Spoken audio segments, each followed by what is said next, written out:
Hello বন্ধুরা, কেমন আছেন? আশা করি ভালো আছেন। দেখুন, আমরা শনিবার দিন বেড়াতে গেছিলাম বাবুঘাটে। গিয়ে ওখানে আরতি, সন্ধ্যা আরতি দেখতে গিয়েছিলাম। দেখুন কত সুন্দর, অপূর্ব। তারপরে বাড়িতে এই তো বিকেলবেলা গিয়েছিলাম, তা বাড়িতে তার আগে সকালবেলা এই যে কচু শাক তুলে রেখে কেটে কচু শাক তুলেছিলাম এখান থেকে। একটা বাতা ছিল আমাদের, এই ঘরে কাজ হয়েছিল, সেই বাঁশ আনা হয়েছিল, বাঁশের বাতা ছিল, সেই বাতা দিয়ে এখানে পেতে আর কচু শাকগুলো এই আমি ভয় পাই বলে ওই দিদি তুলে দিয়েছিল, পাশের বাড়ি দিদি বললো আমি তুলে দিচ্ছে, আর দিদি তুলে দিয়েছিল, ওই জন্য ফাঁকা ফাঁকা লাগছে ওই জায়গাটা। কতটা তোলা হয়ে গেছিলো ওখান থেকে। তারপরে কেটে ঘরে রেখে তারপরে আবার বিকেলবেলা গিয়েছিলাম সন্ধ্যা আরতি দেখতে। এই যে এই বাড়ির দিদি তুলে দিয়েছিল, দিদিরে তুলে দিয়ে উনি ডিউটি করে, তো ডিউটি করে এসে ওই ঘরে এসছে, ওই জন্য তো একটু তুলে দিয়ে আর ভেতরে গেছে, আর ডাকিনি ওনাকে। তারপরে দিন আখ গাছ আমাদের, এই দেখুন আখ গাছ কত লম্বা লম্বা আখ গাছ হয়েছে। এর আখগুলো কেমন হবে জানি না। জুতো ঝুলিয়ে রেখেছে, এই যে ওনাদের লাউ গাছ হয়েছিল, জুতো ঝুলিয়ে রেখেছে। আর এই দেখো কত লম্বা লম্বা আখ গাছটা। আর এই যে কচু শাক, এই যে কেটে প্লাস্টিকে করে গুছিয়ে রেখেছি, গিট মারা যায়নি, এত মোটা মোটা কচু শাকগুলো।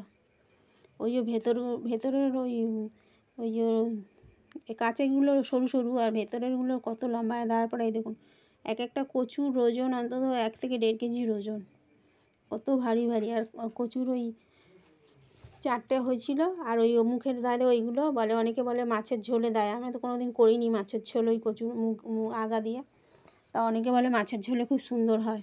আর তারপরে কচু শাকের ওই কচুর গোড়া থেকে কয়েকটা লতি বেরিয়েছিল, ওই 7-8টা এরকম হবে 4টে থেকে। তার সঙ্গে ওইটুকানি তো হয় না, আবার কিছু কিনে এনে ওই কেটে আর ওই রেখে তারপরে ওই যে ওই সব জায়গা দিয়ে বেরিয়ে এসেছিল।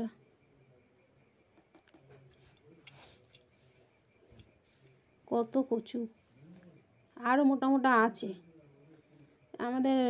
ওই অল্প করে তুলে ওই কেটে কুটে, তাই হুড়মুড় করে সব কেটে কুটে ওই রেখে গেছি।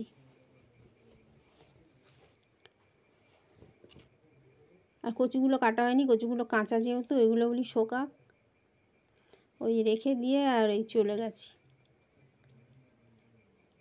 যাই করে একটু কিছু খেয়ে আর ওই চলে গেছি রান্না করে। এই দেখুন, তারপরে দেখুন এবারে আরতিটা দেখুন কি অপূর্ব, সব এক লাইন বাই লাইন ধরে আরতি করছে, কত সুন্দর লাগছে দেখুন। আমরা যখন গেছিলাম আগের বাড়ি সব ঠাকুর বিসর্জনে গেছিলাম, সরস্বতী ঠাকুর বা অন্য সব ঠাকুর, ওই 407 হেনা তেনা এইসব করে সব ঠাকুর বিসর্জনে যেতাম, তখন শুধু এই নদীর ঘাট এরকম ছিল না যে পুরো ওখানে পুরো গাড়ি টাড়ি দাঁড়িয়ে থাকতো আর সব বেলুন টেলুন বিক্রি হতো এটা ওটা। এখন দেখো তা কত সুন্দর করে দিয়েছে জায়গাটা।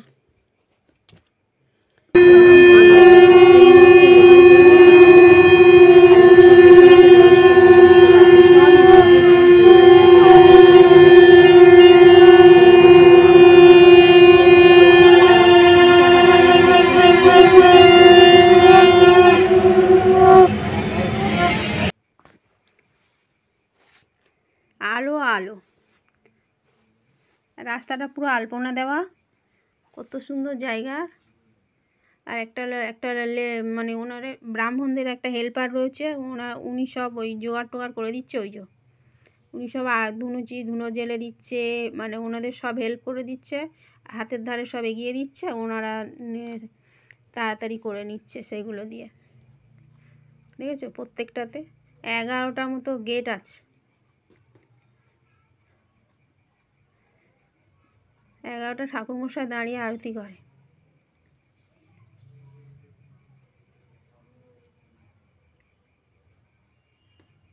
কত সুন্দর লাগছে দেখুন না, পুরো মন প্রাণ জুড়িয়ে যাবে ওখানে গেলে। সন্ধ্যের সময় গিয়ে বসে ওখানে যদি একটু বসে শান্তিভাবে দেখা যায়, মন জুড়িয়ে যায়। আর তারপরে লঞ্চ যাচ্ছে ওদিকে আরও ভালো লাগবে। এখানে যেহেতু ওখানে বক্স বাজছিল, আওয়াজটা নেওয়া যাচ্ছিল না, ওই কী বলে কপিরাইট হয়ে যাবে বলে বক্স বাজছিল বলে সাউন্ড অফ করে দেওয়া হয়েছে, নাহলে ঘন্টা বাজার আওয়াজ সব পাওয়া যেত।